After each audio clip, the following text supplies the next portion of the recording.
మరణ పడక మీద ఉన్నప్పుడు అర్థమవుతుంది.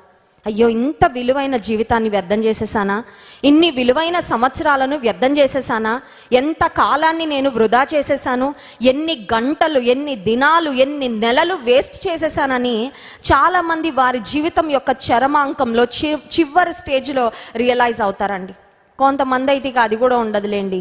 జీవితాన్ని అంతా పాడు చేసుకున్న తర్వాత, ఆ తర్వాత అంతా నష్టపోయిన తర్వాత ఎప్పటికో కళ్ళు తెరుచుకుంటాయి జీవితం యొక్క విలువ. కానీ దేవుని బిడ్డలంగా మనము జీవితం యొక్క విలువను గుర్తించాలి అని దేవుడు కోరుకుంటున్నాడు.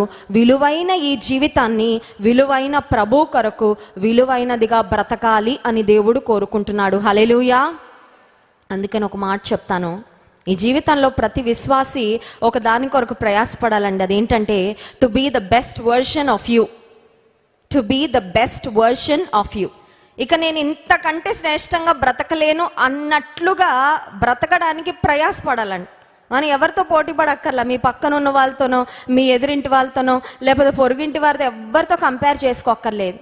నేను ఒక best version of my self, నా ఆత్మీయ జీవితంలో, నా ప్రార్థన జీవితంలో, నా మాటలలో, నా చూపులలో, నా ప్రవర్తనలో, నా యొక్క ఆత్మీయతలో, ఇతరులకు సహాయం చేసే విధానంలో నేను ఒక బెస్ట్ వర్షన్గా నేను సిద్ధపడాలి, తయారవ్వాలి అనే ఆశ ఉంటే ఖచ్చితంగా ప్రతి విశ్వాసి కూడా దేవుని కొరకు ఒక అగ్ని కణం వలె సిద్ధపరచబడతారండి. హల్లెలూయా.